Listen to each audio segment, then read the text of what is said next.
Let's just see if anybody comes on. Just randomly decided to do a live stream this morning. And we shall see.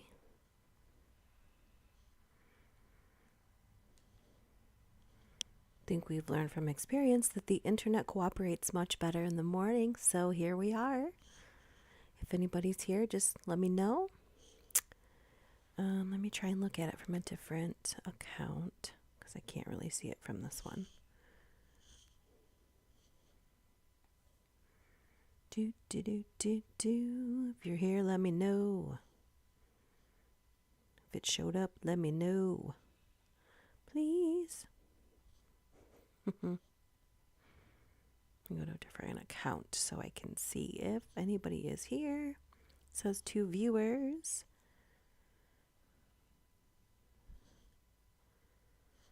All right, let me see.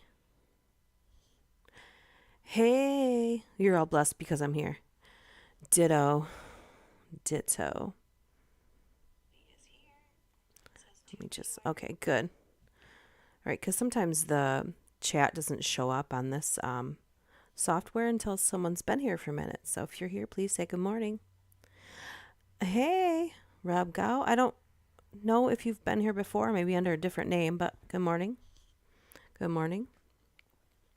Again, I'm seeing on an alternating account, but I'm not seeing it on the software. Oh, there it is. Okay. It takes a minute for it to pop up. There's a little bit of a delay.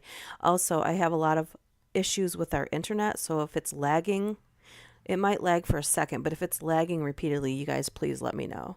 I've had a bunch of stories saved forever, and I don't know about you guys, but I cannot sit still when it's finally nice out in Michigan. I cannot sit in the house. I have a really hard time just sitting in the house recording. So I was going to live stream last night, but the internet, I don't know what's going on with it. It's annoying. So we're going to try it out this morning. I already have like a little notification that it's been lagging. So again, please let me know if it's lagging too much for you. I have a bunch of stories saved for you guys. So usually I find them from like Ranker and stuff like that. That doesn't mean they're always good, but I think I was actually going to live stream on Mother's Day. Also, Rob, I don't know if you're new, if you've just not chatted before, but I do get distracted. So if I'm talking about something, I go off. It's called the Squirrel Squad. Yeah. Anyways, I was going to live stream on Mother's Day, and I had all these like horrible ways. This one's the absolute worst ways kids found out their parents were getting divorced. But this one is people reveal the dark secrets that could destroy their marriages. So why not start up, what is you? Peter, what are you? How are you doing, Peter? Last we spoke, you were not feeling so hot, man. How are you doing this morning? Well, it's morning here. I think it's nearly afternoon where you are, correct? Which is another reason to live stream in the morning. I think I get, I'm able to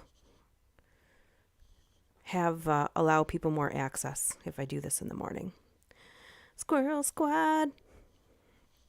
Also, I don't know if you know in your area where it is now warmer, there's a lot of sparkly things, and I am a fan of the sparkly things, so I get distracted. Whoo-wee. I was going to let some other people get here, but I am going to let you guys vote if you do want to. I did find like a few secrets, like I did say people reveal the dark secrets that could destroy their marriages. Then the next one is shocking deathbed confessions from history. We're definitely reading that one. The gut feeling one, I don't know. We're going to read that one too. I have so many saved here. Time is 14:49 here. It's 2 o'clock. Wait, is that right? Yeah. 14:49 is 2:49, right? Wow, you are way ahead of us there. Isn't that? That's like 6 hours, right? Yeah. 7. Oh my gosh. Math is hard this morning in general. I would never, ever say math is my strong suit. Confessions. The deathbed confessions. Let's start there. All right. Since you're the only one that did say it when I... Distractions can be beautiful and fun things sometimes. It's just hard for me to sit inside and record a video when it's too nice outside. If you're in Michigan, I don't know who listens that's on right now that's from Michigan, but I swear we have winter and summer, and winter's like 7 to 8 months long, it feels like. So when it's nice here, I just want to soak it up. I just want to be in it. Plus, we've been doing a lot of yard work, started a garden, which is like not one big, huge square, but it's like around the outside of our house. So it's kind of mixed in with the flowers, and I'm not even finished with it yet. So, okay, on to the stories. I'm going to try and tone down the squirrel this morning. So maybe somebody's listening to this while they're driving to work. So I'm so sorry. These are shocking deathbed confessions from history. We're going to start out with, this one says an outlaw biker admitted to slaying a teenager. Oh no. And feeding her body to alligators. So we're starting off real strong here with someone who should have been in prison. Oh, wow. I got a notification on my phone. I was playing The Sims 4. Cool. Let's do the divorce one after that. Okay, yeah, cool. They're right next to each other on here. So when a 17-year-old Amy Billig, that's how they spelled her name, so I'm not sure if that's the correct spelling, disappeared on March 4th, 1974. The entire community of Coconut Grove, Florida was devastated. Billig reportedly made a trip home after getting out of school, changed clothes, and was seen getting into a van to visit her father's place of business. But she never arrived. Investigators looked for Billig, but to no avail, and even used her journal as a guide to try and figure out what happened to the girl. Authorities found her camera by the highway, but there were no real leads as to her whereabouts. So sorry. We're operating on 1 cup of coffee, so bear with me. Billig's mother, Susan, never stopped looking for her daughter and traveled around the world, following potential leads. She even wrote a book about her investigation detailing all the tips called in and the motorcycle outlaw subculture she was drawn into as she searched for her daughter. So one of the strongest leads Susan possessed was that Billig had been taken by members of the Pagans Motorcycle Club to party in the Everglades. In 1998, a former enforcer of the Pagans, Paul Branch, confessed to the deed, admitting the club had picked Billig up, slipped her something, then took her to their clubhouse and repeatedly schmalted her. I'm, masking words. If you hear me say unalive, you know what that means. So they schmalted her. I don't want the live stream to get cut off or anything. So anyway, Billig's heart stopped as a result of the substances and the abuse, and the gang dropped her body in the swamps of the Everglades to get rid of the evidence, feeding her to the alligators to cover their tracks. According to authorities, Branch and other members of the Pagans, not to be mistaken with actual pagans, this is a motorcycle group they're talking about, just repeating it, had been questioned by Billig's disappearance, but repeatedly denied any knowledge of the event. Only at the end did Branch admit to his wife that members of the club were responsible. It is unclear if Susan Billig ever believed Branch's confession or if an actual confession ever took place. Authorities were hesitant to believe Branch's widow, thinking she was trying to capitalize on the passings of Billig and her husband. Susan Billig continued to look for her daughter, indicating she wasn't satisfied with the widow's information. I mean, I'm not sure why anyone would make a story up like that. Why would you make up a story that someone fed someone to the alligators? What would you gain? especially if you had knowledge of this and didn't go to the authorities. I'm really not sure how that would. Night has come early. Yeah, good morning. My internet, if you're not new here, you know that it is fussy when we do live streams lately. Actually, our cable, like we have a Roku on our TV. This is the TV. The bigger TV in the living room isn't like a smart TV, and it buffers, buffer. It's awesome. So the internet seems to cooperate better in the morning. So if I do any live streams, I think they're just going to be early morning. Anybody who slips something to someone, horrible, not cool. Yeah. And it seems like, yikes. We could have a whole live stream about that. There's a guy I found on TikTok, and he's like, he's an investigator, and he was talking about the Depp Heard trial, and he was talking about body language, how you can tell when someone's lying. I know I squirreled off already, but he was talking about how you can tell when someone's describing an event, if they're the liar or if they're the ones who's the actual, like, telling the truth, or like if they're the aggressor or the victim. He said, so when a victim is remembering a story, so when you say, if you're the victim and you say, and then he punched me in the face, what they're going to do is their head's going to like go back in emotion of being hit. But if you watch the Amber Heard trial at all, when she's describing being hit, she's actually the one closing her fist and making like a motion like hitting. He's like, that's how you can tell who the aggressor is. Because they do the action that they remember. They can't help themselves. Unless, of course, they've studied body language, and then they would know not to do that. Hey, good morning, Tank. Sorry, I could not live stream last night. The internet was like not great. So, and I have like 5 little notifications at the bottom, like it's already cut out 5 times or something. So,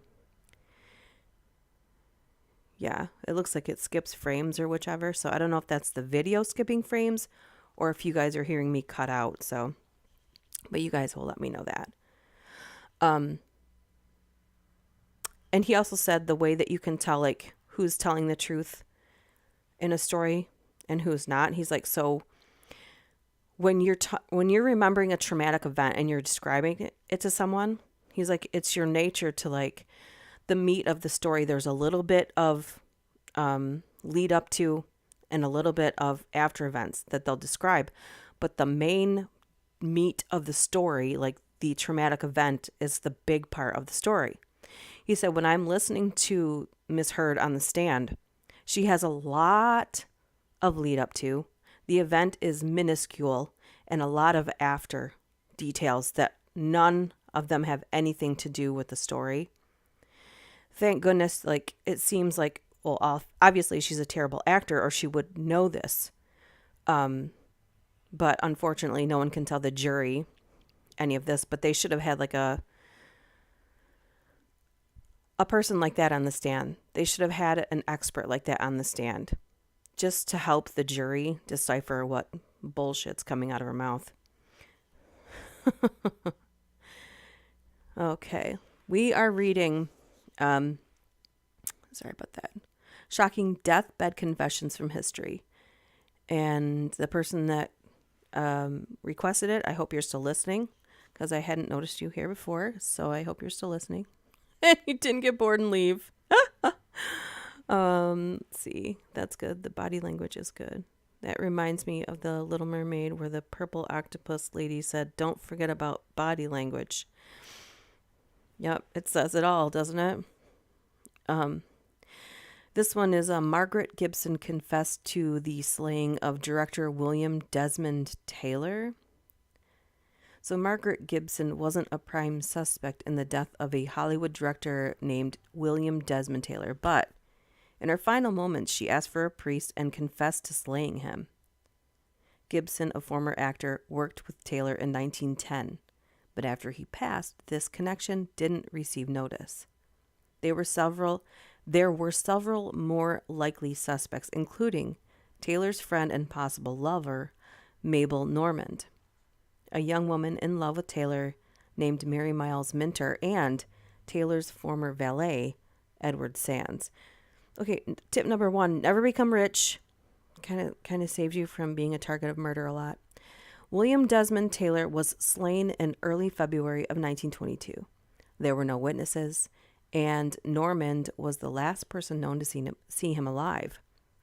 Normand had a substance abuse habit, and there were theories that Taylor's attempts to clean her up may have been a motive.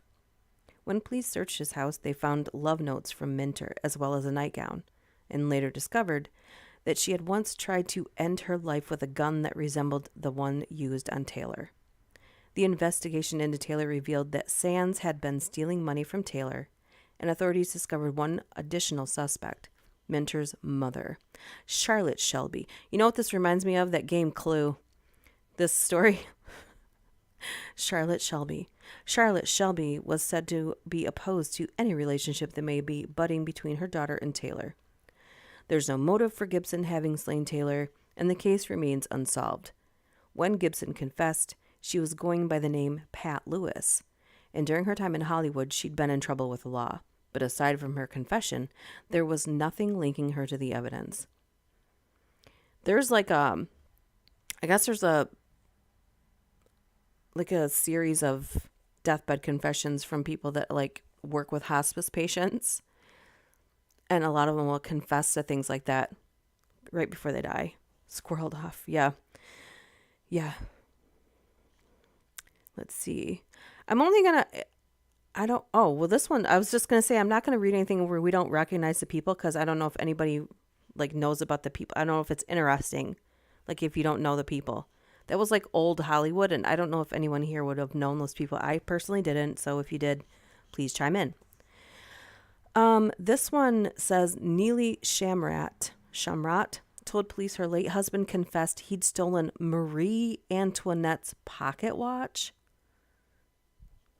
That's weird. I don't know how interesting that might be to you guys, but Christian Sperling fessed up to faking the Loch Ness Monster photos. What? Sightings of the Loch Ness Monster date all the way back to the 6th century, but the most famous photographic evidence, and it's used in quotations, of the creature's existence comes from the 1930s.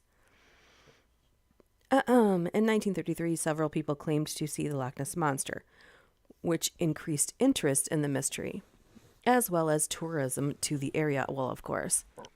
So, the so-called surgeon's photo, taken by Colonel Robert Wilson in 1934, captured the head of Nessie as the monster swam through the waters of Loch Ness.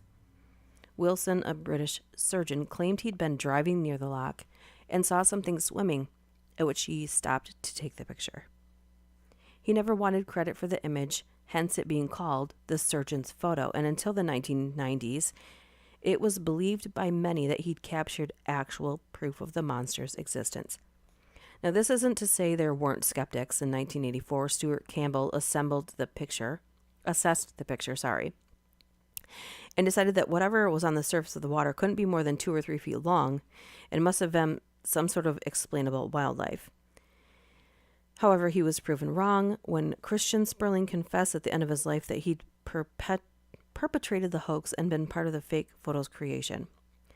90-year-old Sperling passed in 1994. According to Sperling, he was in cahoots with his stepfather and Loch Ness Monster enthusiast Marmaduke Wetherall, as well as Wilson, when he sent a toy submarine with an animal head attached to the top of it out into the loch.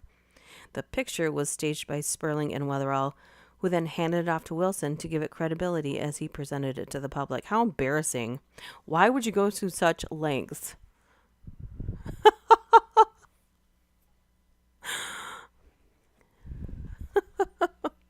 Off with your head. Oh, man. Okay, this says KKK member Henry Alexander denied involvement in Willie Edwards Jr.'s slaying until his final moments. So in 1957, 4 KKK members grabbed truck driver Willie Edwards Jr. and forced him to jump off the Tyler Goodwin Bridge near Montgomery, Alabama. My God. Edwards, only 25 at the time, had stopped for something to drink on the way back from a delivery when he was forced out of his truck at gunpoint and into their car. The KKK members claimed Edwards had offended a white woman, and beat him as they drove to the bridge high above the Alabama River. This is disgusting. Just going to say that. Obviously. Once they arrived at their destination, they made Edwards get out of the car and told him to jump or he'd be shot. Edwards jumped 125 feet. He did not survive. One of the four men that took part, Raymond Britt, confessed to the crime in 1976. He was granted immunity in exchange for his testimony against his three companions, Sonny Kyle Livingston, Henry Alexander, and James York. None of those men were ever convicted, however, and the charges against them were thrown out not once, but twice. Alexander, according to his widow Diane, finally admitted to her that he'd been one of the men who forced Edwards to jump. According to Diane, her husband not only played a part in the slaying, but he was one of the ones who falsely identified him as the man who had offended a white woman, prompting the action against him. Alexander told his wife, I didn't think he would jump. If he'd run, we would have never shot him. Alexander was remorseful, and just before he died, he said, I had no business hating blacks. They've never done anything to me. Like, no shit. I don't like when people... Oh, my God. I wish I would have pre-read these, so... Yeah, high-tech, okay. Don't you think it's funny that with all our high-tech people, pictures are blurry? I get the back in the day, but... Yeah, even now, like, I don't understand how you can get a clear picture of the moon, but you can't get a clear picture of something flying in orbit near it. Or, like, I don't know, in the neighborhood across the street. Like, come on. Or the worst is when, like, it's almost clear, but their hands are like, can you see this? And then they turn to look at their friends with their camera in their hand, and then they post that video. Like, what? But you know what? I think that if there were clear videos, photos, whatever, they wouldn't be out on the internet for everybody to see. But did you know that there was a hearing yesterday about that very thing in Congress? It was in court. I'm sorry. So we need proper lenses and exposures as well as lighting and proper cameras to get clear. It was a public trial or hearing. The first half anyway. The second half was done in private, and they were talking about what they had saw, and yeah. I will try to find that actually and post it wherever I can. I'll put it in the community section when I find it later. I'll post a link so you guys can watch it for yourselves. Just a small portion of the trial. My fancy phone still doesn't take great pics. You know what's funny is when I replaced my phone, I think it was last year because my phone flung out of my hand and busted, and I paid for insurance for our phones, so, and it still cost me $60, whatever, fine. But she's like, well, your old phone isn't available. Here's this new phone. It's got 3 cameras. And I'm always like, why does it need 3 cameras? Does it just take like the best image of those? Or is one like, one's for us and 2 others are for 2 other agencies constantly monitoring us? I moved this thing and then it like took the stories all the way back to the beginning. So just a second. Okay, that one was Nessie. Ooh, this is James Washington thought he was at the end and confessed to murder, but he survived. So in 2009, Nashville prison inmate James Washington suffered a heart attack, or a seizure attack, according to some outlets. An experience that prompted him to confess to the slaying of Joyce Goodner in 1995 in Washington. in prison for a second-degree murder conviction from 2006, thought he was at the end, either in an attempt to find absolution or an act of pure desperation. Washington told a prison guard that he ended Goodner, a woman that had been found brutally slain in Nashville 17 years earlier. Unfortunately for him, he recovered from his ailment and tried to take back his confession, claiming he was hallucinating. He was put on trial, where it came out that Washington had been in a relationship with Goodner. After a 3-day trial, Washington was convicted and sentenced to life in prison without parole. Oh boy. Ew. Okay, this one's gross. I'm not reading it. Yeah. Christopher Smith lived with his guilt for over 20 years. So if you guys have any insight into these things that I read off, please feel free to, share it with the class. In 1975, Joan Harrison was schmaped and fatally beaten, and I have to do that or there are going to be consequences for the live stream later. So, excuse me. She was schmaped and fatally beaten in Preston, England. Harrison was the mother of 2 children and worked as a schmex worker. Her body was found in a garage, and the acts were attributed to the Yorkshire Ripper, later identified as Peter Sutcliffe. Sutcliffe was convicted of slaying 13 women between 1976 and 1981. He did not do the same to Harrison, however. In 2008, convicted offender Christopher Smith was arrested for a DUI offense, and from that arrest, authorities were able to collect DNA evidence that later matched DNA evidence from Harrison's body. In the interim, Smith passed from lung cancer, but not before scrawling out a confession of sorts. The note, discovered by police after Smith's passing, read, to how sick ever it... Okay. I don't know why it's spelled this way. This is just what he wrote. Exactly. So, to how sick ever it concerns, I would like to put the record straight. I can't go on with the guilt. I have lived with it for over 20 years. I'm truly sorry for all the pain I have caused anyone. Please believe me when I say I am sorry. I love my grandkids, my daughter. I cannot go back to prison anymore. Please, God, help my family who I worship. I have been out of trouble for over 20 years, so please, God, help me. I am so sorry. God, forgive me. I love you all forever. So they, after the DNA match was confirmed, the police took that note as a confession. You are the camera. Oh, yeah, I'm not reading that one. Okay. Whoa. James Brewer confessed to shooting a man who flirted with his wife, only to live and go on trial. So as James Brewer lay in bed during what he thought were his final moments, he confessed to slaying his neighbor 32 years earlier. In 1977, Brewer had been living in Tennessee with his wife, Dorothy. In a jealous rage, Brewer shot their neighbor, Jimmy Carroll, believing he was trying to seduce his wife. So he didn't even actually commit the act. He just thought he was flirting with his wife. Whoa. Well, maybe, I don't know. I guess they don't really go on. Brewer and his wife fled Tennessee after the event, hiding in Oklahoma under assumed names. Brewer, called Michael Anderson in his new life, suffered a stroke in 2009. From his hospital bed, he called the police and confessed to the deed.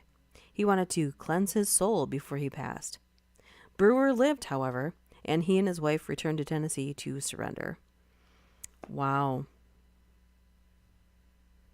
I found this other thing. Oh, okay. Well, never mind. I was going to go to another one, but let's see. Roy Heath admitted to slaying a man. Ooh, Roy Heath admitted to slaying a man and led police to the body buried under his patio. Do any of these names sound familiar to anyone? From his hospice bed in London, Roy Heath told authorities that he had slain Muhammad Taki, wrapped him in a blanket, and buried him under his patio. Taki, an Iraqi national, was 53, but little is known about what led to his end. When Heath confessed to the brutal crime in 2010, he told them he'd choked Taki. Heath passed 13 days later, so authorities were unable to follow up with him, although Heath supposedly explained his motive beforehand. Authorities also discovered that Heath had ties to gangster Reggie Cray and his brother Ronnie.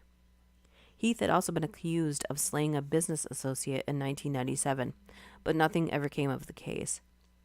Police arrested 3 additional suspects after Heath's confession, but no charges were ever filed. What? Man. Do any of these cases sound familiar to anybody?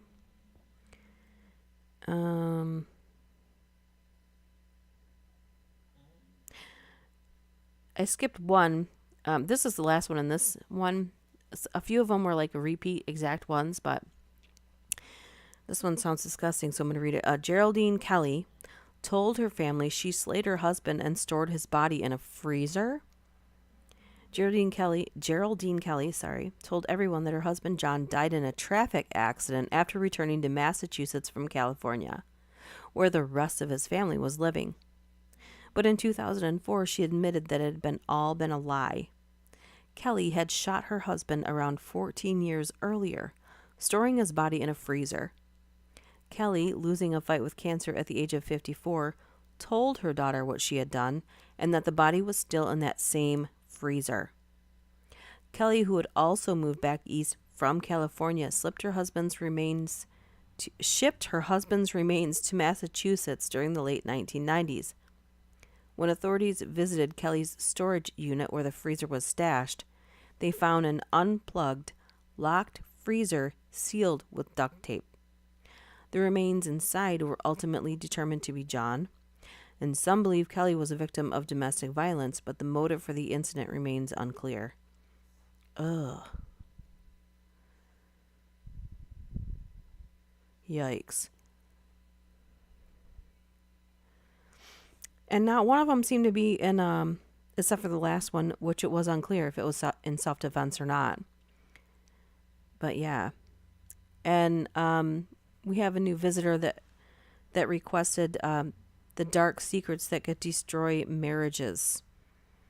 I think that's what he requested, right? Yeah. Yeah. All right. This is people that reveal the dark secrets that could destroy their marriage. Okay. Anyways, this one says, first comes blackmail, then comes marriage. Wow, that's a great way to start off a marriage. I'm pretty sure that's what all the experts say. If they won't listen to you, find something on them and then make them marry you. Well, awful. Okay. So years ago, my girlfriend, we'll call her Deb. We were out with her friend, we'll call Sarah. One day, Sarah had to unlock her phone each time to take one of many pictures. Out of the corner of my eye, I see her pin. I saved it in a note. Months later, Sarah and Deb were at my place and went to the pool. Sarah left her phone indoors. I used the password and hit jackpot. Nudes, videos, message logs, and some guy she was talking, we'll call Jeff, she was talking to, along with tons of his member pics and videos of him schmacking off. This was a gold mine of pics and vids. I concocted a slow plan. Very slow. Slowly, I broke off with Deb, but kept in touch with Sarah. I then created an alter ego online. We'll call it Vanessa. For months, I worked this identity so it looked real. This identity started following Sarah on all social media. Sarah accepted any friend requests. Vanessa blackmailed Jeff. Jeff was given 2 days to stop talking to Sarah, or his schmick pics will get leaked. He was a big chicken and dropped her like a hot potato. But Sarah was strong-willed. When Vanessa threatened Sarah to stop talking to Jeff or her pics would get leaked. She protested. So I knew I had to change tactics. Vanessa disappeared for a while until I could get Sarah's phone in my hands for a bit. One day Sarah was over and lost her phone at my place. He helped her lose it, let's just say that.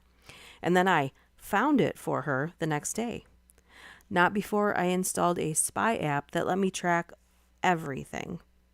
A few weeks later, Vanessa came back, but now armed with the conversations Sarah was having with everyone.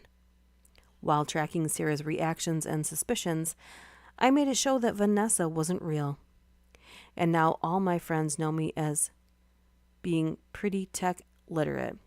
One day I'm talking with Sarah, and she breaks down crying, telling me how she's been long-distance schmexting this guy, and somebody hacked his or her phone, and now she's been blackmailed by some stranger she doesn't know. So she asks me if I could help her. Long ending short, I made it look like Jeff was Vanessa. Wow. I made it look like he created this person so that he could blackmail Sarah into all this messed up stuff. Sarah left him, and guess who was the hero? Me. I caught Vanessa. So Sarah was safe now because of me. And once we blackmailed the guy, that Vanessa disappeared, for realism. Sarah and I now had this strategy, this hurdle that we overcame together. We started dating not long after. She was never going back to long-distance relationships and wanted to try local. 4 years later, we were married. Wow. What a psychopath. What? Sleeping with his stepsister? Ugh. My father never had anything other than boys, and my mother always wanted a girl. Try as they might, they just had a ton of boys. When I was 6, they adopted a girl of also 6. Everyone was pleased. She was quickly included into the family by everyone, and we all took an immediate shine to her, especially me. We started playing doctor at 9. This progressed to fooling around by our early teens and into actual schmecks shortly after. We're both over 30 now, and we have schmecks every time we see each other. We also like to pretend we're twins when we do this. We both had our shares of girlfriend, boyfriend, but we always kept it up even in those relationships. She's actually married now. We still have schmecks about twice a month, more when family gets together for holidays. I can't even imagine the bricks that would be crapped if everyone ever found out. It's been close a few times, especially when we were younger, but nobody's ever caught on. Oh, that's messed up. That's messed up. Lord have mercy. That is messed up. This one says some unusual preferences. This is from a divorce lawyer who goes by the lady in Reddit. Clever. Client is an elderly gentleman, some type of retired professional. His son is a pastor. Everything about his situation seems pretty normal in terms of income, property, etc. However, it turns out he had a pretty serious schmorn hobby, and he was concerned his wife might find out and use it against him in a divorce. However, as I mentioned above, I assured him that it was pretty run-of-the-mill these days and unlikely to affect anything. He then asks if I feel the same, knowing his schmorn was not mainstream. I asked him what he means, and he looks very nervous. I wanted to make sure he wasn't referencing, underage stuff, so I pushed him on it. Long story short, the guy was into goats. Oh.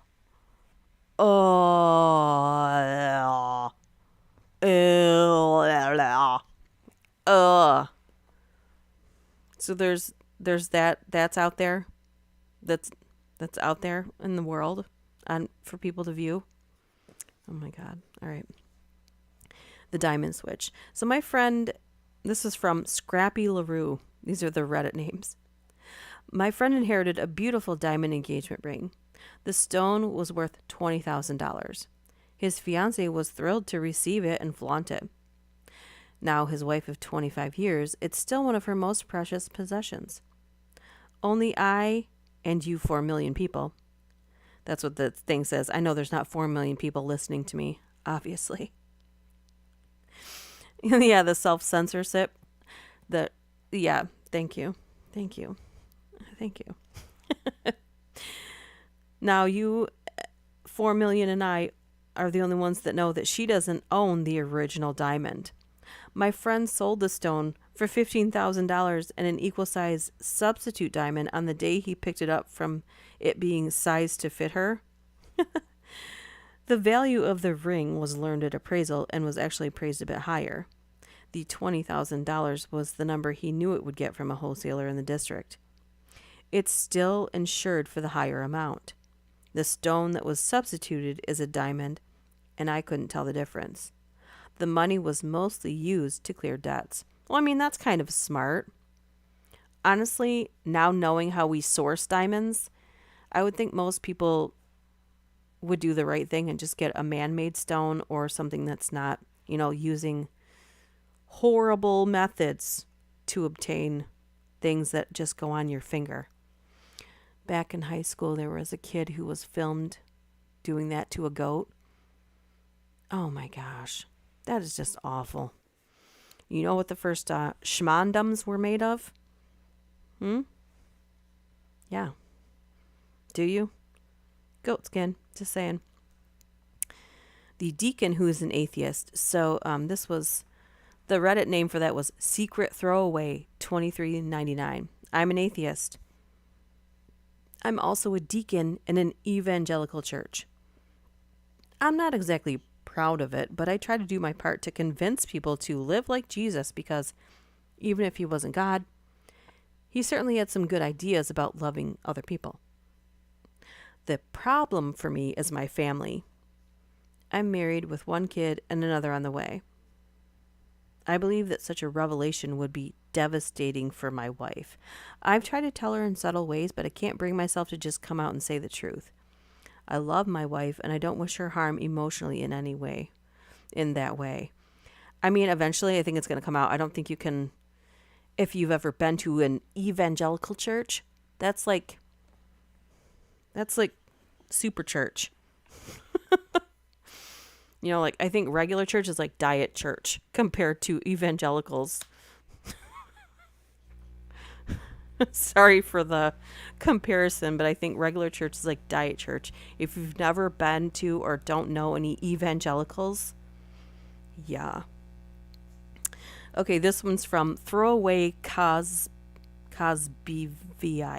a gay man who married a woman. Honestly, come on, we all know it's not that uncommon. And I think there's a lot of people that just make an agreement anyway. I'm a gay man who married a woman who has no idea I'm gay. See, that's not fair to her. But I get it. There's a lot of people that are still quite cruel about people's preferences. How's my life? It's great. It's pleasant. I have 2 beautiful children who I love more than anything. I have a successful job, lovely home. My wife is one of the most amazing people I've ever met. So that's my life. Myself, however, the way I feel inside is not so good. I feel disgusted with who I am. Growing up in a Catholic household had me living in fear of being banished by my family for revealing my sexuality. That's terrible. That's not something I'm afraid will happen. That is something that is a well-known fact in my family. I would love more than anything to be honest to everyone, but I'm a coward. I don't think you're a coward. I think that other people are horrible, that they make you feel like they just throw you away because you prefer something that they think a book tells them about. Anyway, I'm not going to get started. I feel like I want to squirrel off on that one, but I'm not. I'm going to stay focused. As ridiculous as it sounds, I thought that getting married and settling down, etc., would make these feelings I had about being gay go away. Before meeting her, I was constantly struggling with the fact that I might be gay. My upbringing made me believe that being gay was wrong, and so I always tried to convince myself that's not who I was. For a while it worked. I think I wanted so bad to be straight that I just made myself believe I was. Got married to my wife at 23, and for a short time after our wedding, I was relieved. I thought, yes, I knew it. I knew I had just had to find someone who would clear this all up for me. That just came crashing down. We started having sex more to try to get pregnant, and that caused me to realize that I'm gay. I'm not remaining in the closet because I'm too scared of my wife's reaction. In fact, she would probably be the most forgiving one. I've decided to not come out because of my family. I'm not exaggerating when I say they will disown me. They wouldn't think twice about it. I wouldn't be happy. Listen, if a book is telling you to disown your family, you should put the fucking book down. Sorry, I couldn't. That schmucking book is telling you to hate people? No. Anyways, he goes on to say they wouldn't think twice about it. I wouldn't be happy. I would be lost. Really? I mean, I'm thinking if they're that judgmental, they can't be causing you that much joy to begin with. Anyway, now that I have children, that just scares me even more. Yeah, that's even worse, that they would be cruel to them too. I wouldn't see them much at all, and that's not an option for me. There are many things I wish I had done differently, but I do not regret any of my choices because they all have led me to where I am today. My son and daughter are these amazing little people. I live in a great house with a loving and sweet family. Our marriage, sham marriage as some people have pointed out, is a good one despite my sexuality. Our marriage is healthier than some that I know and hear about. I've accepted that I may never come out, and I've learned to be okay with that. I will consider going to therapy too. This is the most I've ever talked about it. Up until now, I have not told a soul, and I really have swept everything under the rug. It's amazing what you can block out if you really try. It's gonna come out, and hopefully it doesn't come out like manifest itself in a bad way for everyone concerned. But I think he should at least tell his wife. I think you should at least be honest with the person that you share your life with. She probably would help you. Yeah. This one's really short, but it says tricking a friend into becoming a wife. From Thrown Away 2389. So just people get on, make an account, and they get off. I once helped out my female friend's family by taking care of their cat for a week.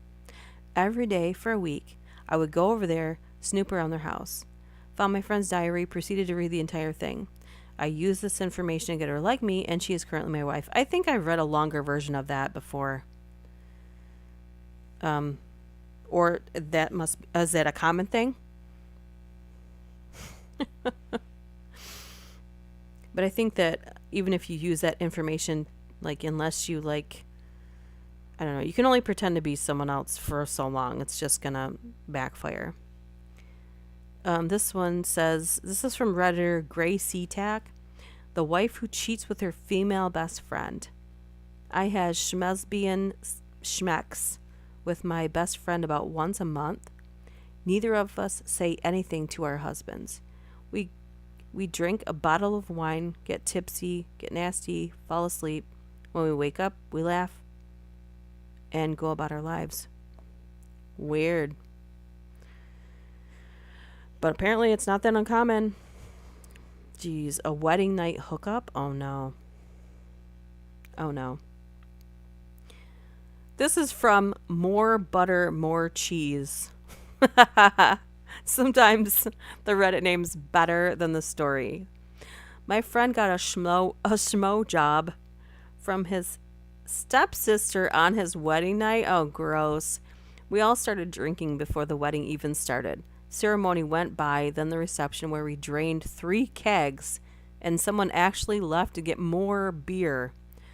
Oh, what a disaster. Midnight rolls around and the DJ is done for the night. So instead of going to a hotel or home with his bride, we still want to party, so he decides to have the after party at his house. We all go to his place and continue to drink. Everyone else either passes out or has a ride home. Us 3 are hanging out, and his stepsister starts stripping and dancing for us, which is something that happened on a pretty regular basis when we all drank together. She starts performing schmoral schmecks. Then he leaves to go to bed with his wife, who was asleep. Ugh. All right. This is from an unknown Redditor who prefers women's underwear. She has no idea I wear panties. I cannot stand the word panties. My husband knows this and he will say it because he knows it gives me, it's like nails on a chalkboard or saying moist. Ugh. She has no idea I wear panties, ugh, not hers, when she is gone. I know I sound like a sick person, but I love wearing and sleeping in them. I don't think it's that uncommon. I don't think it's probably that uncommon. I've even gone out to run errands while wearing them. I buy them online and arrange for delivery so they'll arrive as soon as she leaves early during the week of her business travel. I can't explain my addiction to wearing them, but I know I love it. If they're just comfortable, I don't know why you're hiding that. He hooked up with the maid of honor from Just Ducky 315. Yeah, it's not as funny, but they're still funny. Ugh. Moist. Ugh. Ugh. Yuck. Yuck. Tank. Yuck. When me and my now wife first started dating in college, I got along really well with her best friend. We always just sort of clicked, to the extent that my now wife would even joke about how she thought we would make a better couple.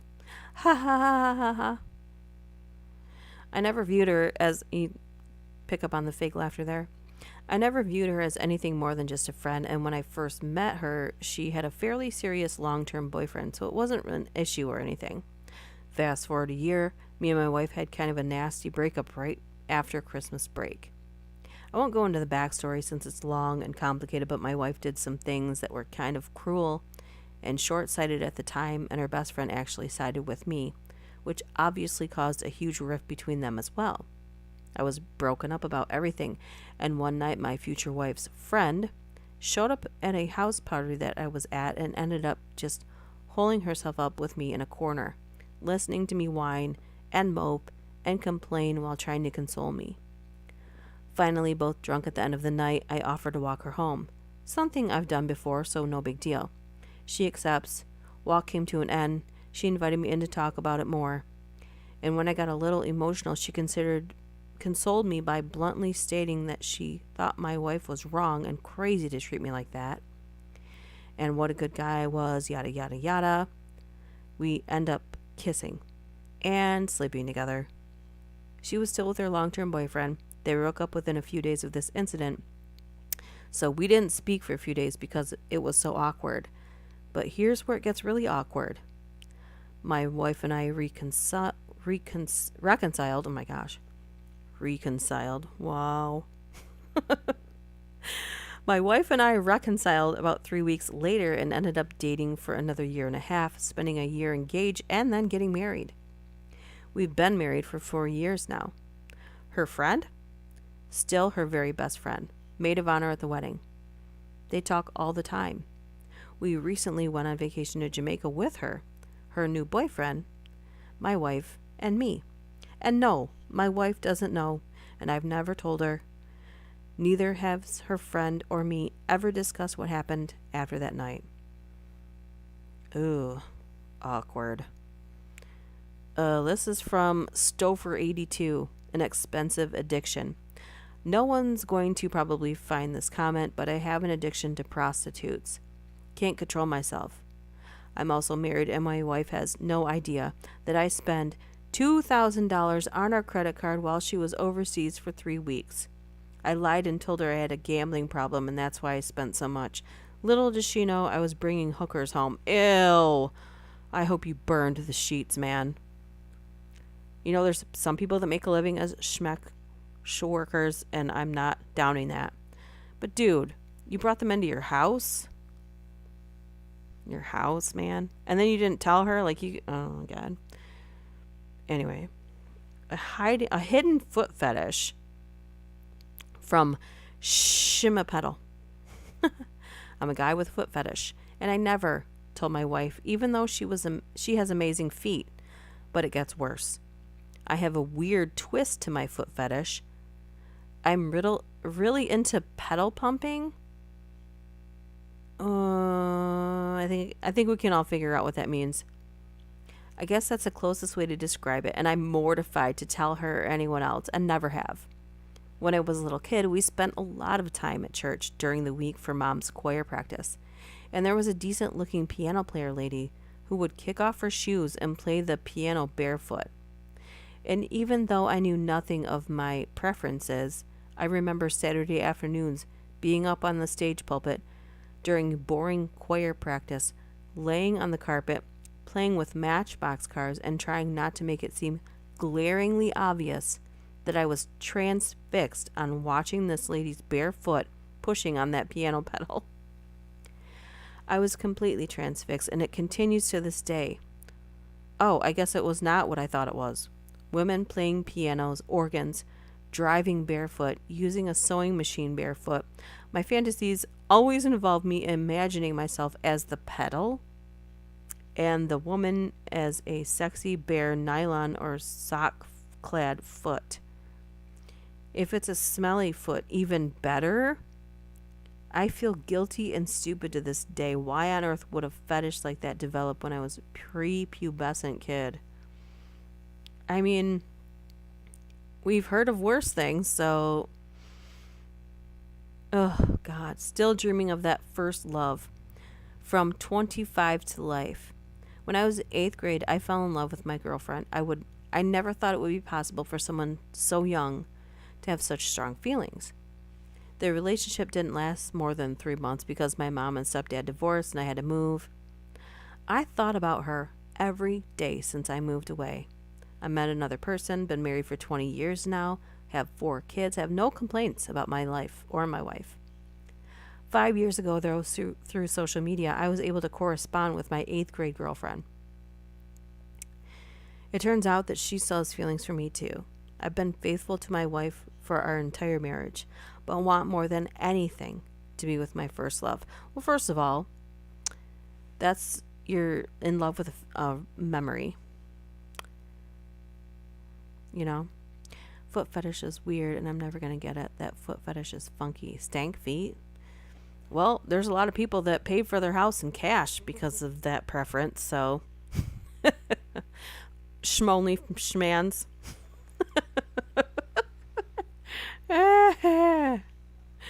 All right. Let me see here. Let me find another one. Ooh. Trying to find something that's like questioning the reality. I feel like I've already read that one. Hold on a second here. Secrets are taken to the grave. I think I've read that one before, so I'm going to skip that one. Okay. More confessions. Let me see this one. This says, people describe the most shocking deathbed confessions they've ever heard from loved ones. Let's see what we got here. This patient kept a serious accident a secret from Amadi. My mother-in-law worked at a nursing home, so she had seen some things, but one stuck with her. A patient knew she was near the end and called out for anyone to listen. She listened. The patient said that they were young. Their father had been out drinking with some friends, and on the way home, he had hit a little girl. Gave very specific details about where and when it happened. The girl was probably about 3 years old. Her father and his friends hid her body under the porch steps and never spoke about it again. What? The person had lived with the guilt of keeping a secret and felt horrible that the little girl's family would never know what happened. They had to let someone else know. What? Oh, no. Good morning, husband. Well, now that you tell me people pay cash, maybe I can capitalize on it. I think people pay good money for, like, there was I wish I could share things like that on here, but there was a lady who, like, it was her husband's birthday, and she had secretly set up an OnlyFans and took pictures of his feet and were posting them on there. And she said, "Happy birthday," and handed him this wad of cash. that people had been paying to see his feet. Now, I don't know if the people knew it was men's feet or not. None of our business. But he was like, what? He was like, sweet. About to be work time, so I'll be leaving soon. Yes, I should have gotten on here earlier. Sorry about that, Tank. But this will be up still, so just so you know, this will still be up. So, I just said that twice. Wow.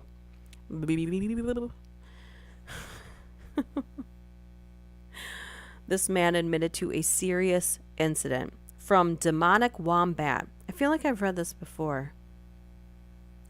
Related to me by my mother before her passing. My great uncle admitted that he had eliminated his first wife because he found her harming their neighbor's son when he was 5 years old.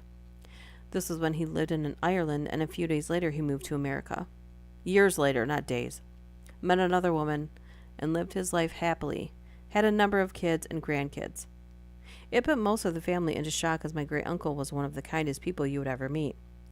No explanation on how he got away with it, or any more than that. He passed 3 minutes later. Shook my family up for a while. Well, it sounds like he was defending an innocent child, so... yeah.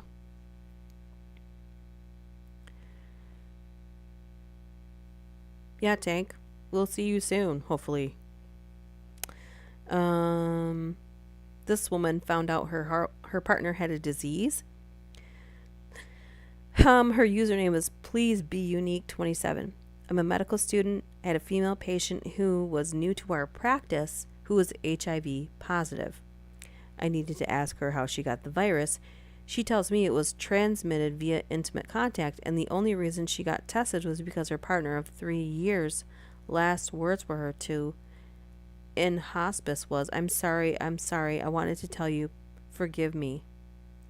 Heavy stuff. Oh! So as he was dying from the disease, he told her she probably would have it too. Awesome.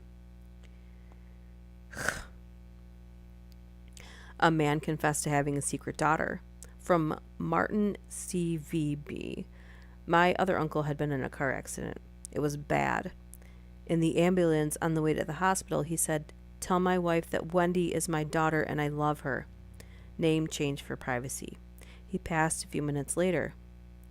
Wendy was the neighbor's then 5-year-old child. That caused a huge problem, I can tell you that. Wow. Adopted man discovers his real father from Tay Lord. My dad was adopted from a woman who went to my grandparents' church and got pregnant out of wedlock. My grandpa confessed that he had actually had an affair with that woman, and he was my dad's real father, which was why he suggested adopting him in the first place.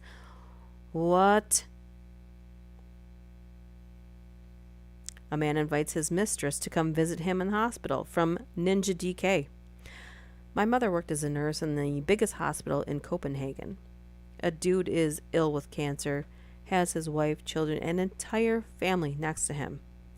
He decides before he passes that he was going to phone the girl he was cheating on his wife with to meet up at the hospital when the entire family was there.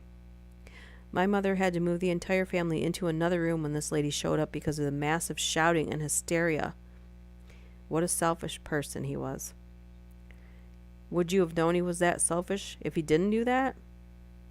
It's like sometimes people's terrible actions that cause pain also do, like, probably easier to let him go when you knew he wasn't that great of a person, right? But that also ruins all of your memories of them too, so that was pretty selfish. A man revealed his true feelings about his wife. From Snoop Dogg. My grandpa told my grandma before passing that he hadn't loved her for almost 30 years and he was close to divorcing her many times, but could never go through with it. Oh my gosh. You robbed each other of having better experiences, so I don't know. This woman discovered the truth about her parents from Caslin04. My mom was from China, though we are now happily residing in a European country. We went back to China for my grandmother's last few weeks as she was struggling with terminal cancer. On my grandma's last days, she requested that my mom stay with her alone. And it was only then that she revealed that my mom wasn't her biological child. My grandma confessed that she bought my mom from the black market, which was common in China because she had tried for many years and still couldn't get pregnant.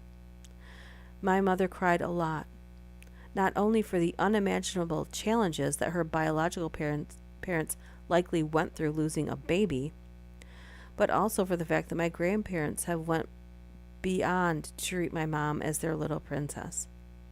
They literally did treat my mom as their own. They were never mean to her and only gave her the very best in life. They even willingly sent my mom to the U.S. for university education, even though they weren't rich by any means. Wow.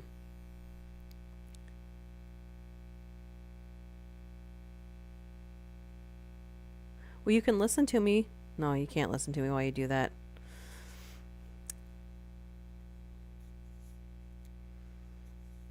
Bye. This family found out their heritage was a lie. From 1728.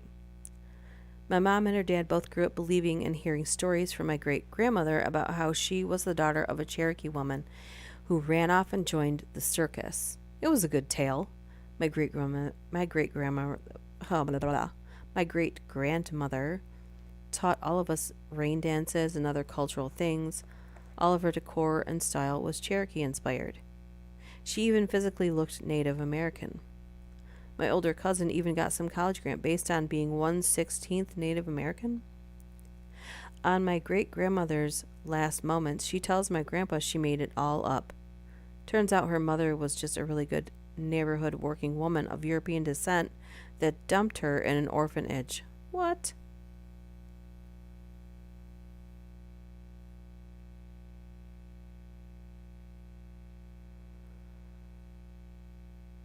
It's like part Tenzin, it's like part good and part bad. Because the way they came about the child. You never know, was the child stolen or sold because the family was so poor. Either way, it's not a good scenario. If people just had resources, they could actually I'll squirrel off into a whole tangent, so I'll just stop myself. A man told his grandson all the horrible things he did as a World War II soldier, from battlefield insanity. Shortly after he was diagnosed with the final stages of heart failure, a few weeks before he passed, my grandfather told me several stories about World War II that changed my view of him and of conflict in general. Now, before I start, which I should tell you that my grandfather was one of the kindest men you'd ever meet. Always friendly, never drank, the kind of guy who gave the shirt off his back to those who needed it and handed out the biggest candy bars in town on Halloween. Everybody loved him. Shortly after D-Day, my grandfather was part of a 12-man squad fighting in northern France. As his unit entered a seemingly abandoned village, they were ambushed by a squad of Germans and the unit was torn apart. They won, but by the end, only 3 Americans were still alive, and one of them was badly wounded. The squad leader and his assistant were slain. The 2 unwounded soldiers swept the scene and hauled 3 badly wounded German Wehrmacht soldiers into the middle of the street. My grandfather looked at the other American soldier and said, "No prisoners," and eliminated one of the Germans right there. He said he almost became sick because there was way more remains than he was expecting. His partner lifted his rifle to take out the other 2, but my grandfather stopped them. He said that there may have been other German soldiers nearby and didn't want to attract them. So they dragged the other 2 into the shallow ditch on the side of the road, about 6 inches of water in, and finished them. After that, he said he hated Germans. He confessed to a number of aggressive acts that resulted in repercussions. Oh, man. This man apologized for a serious crime from Mike Maroney. Not necessarily a confession, but I used to work in an assisted living home, and a resident apologized profusely for harming his daughter's son just minutes before he took his last breath. The daughter was there and started bawling, saying, "I forgive you, I forgive you." Very emotionally charged moment. She explained later that he had sought help with his family and was reformed but could never let go of the guilt.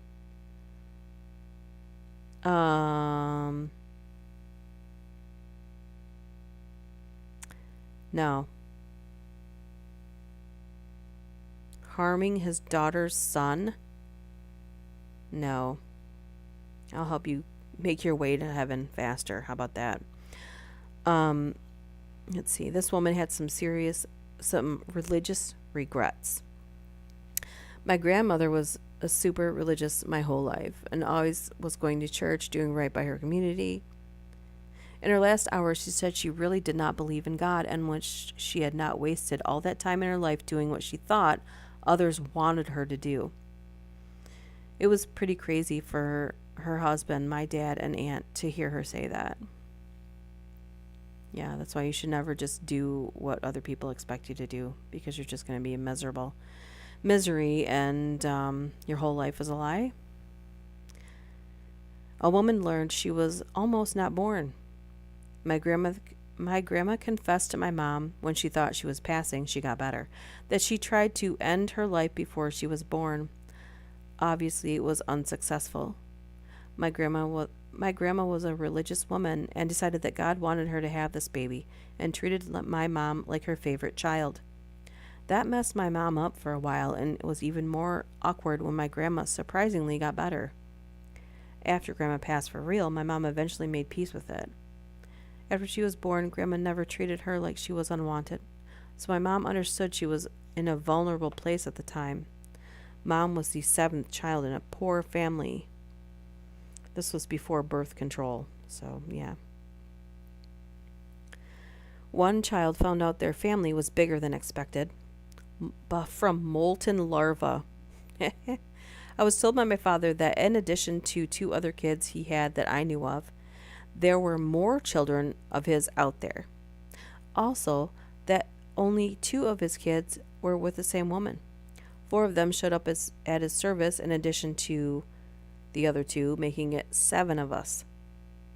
We also found out that he may have had other kids elsewhere, but my family kept really poor records of things, so I've never found out who they are. Most of that was word of mouth from old friends of his.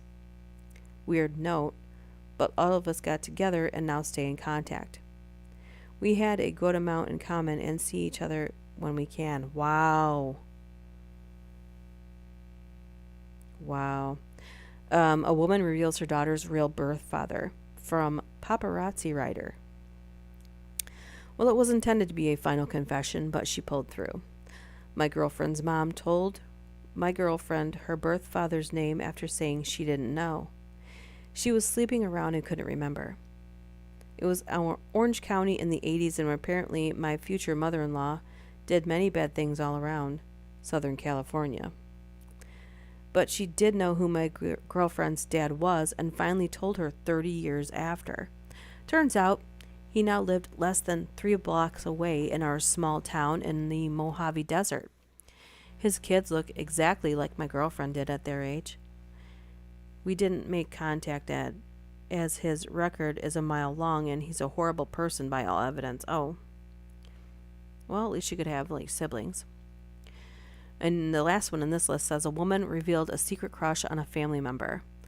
From Serum 86. My mom's aunt, when she was near the end, revealed she had the hots for my dad for years. He claimed to be mad he never married her after divorcing my mom since she had some money to her name. Ew. Yikes. Alrighty. It looks like we only have 4 people here, so I'm going to wrap it up. But if you guys liked this time of day, I hope that you guys can let me know by hitting the like button or letting me know in the comment section. If you're listening back, if you didn't catch this live stream, I hope that you turned on the bell notification. it's kind of early in the morning, so I wasn't sure who would come on and listen. And if you guys want to do this more, please let me know. Other than that, I'm going to say thanks for listening, and we'll live stream again really soon. Maybe if this is a good time of day, we could do this like every morning. You guys will have to let me know, because there are a ton of these, and people have no shortage of posting things on Reddit. The flowers in the attic. Oh my gosh. Just awful. Some of these confessions are just like, I think the shorter ones are the worst ones. Anyways, I want to thank you for coming this morning. Thanks for coming, Tens, and anybody else who's here who's not chatting. Thanks for listening. So I hope you guys have a good day. 4 people, I know. I think only 2 are commenting, so yeah. Yeah. I thought more people would be in the morning, but I didn't really give anybody warning. I just wanted to see if it would work, because I haven't done a live stream in a while, and our internet has been just horrendous here lately. So, yeah. Okay, cool. Cool. All right. I might try one later, just to if the internet's cooperating. I can pretty much gauge it by how the buffering goes on any other device that we have. So, all right. You guys have a good day, and we will chat soon. There's a lot of confessions to go through. Have a good one.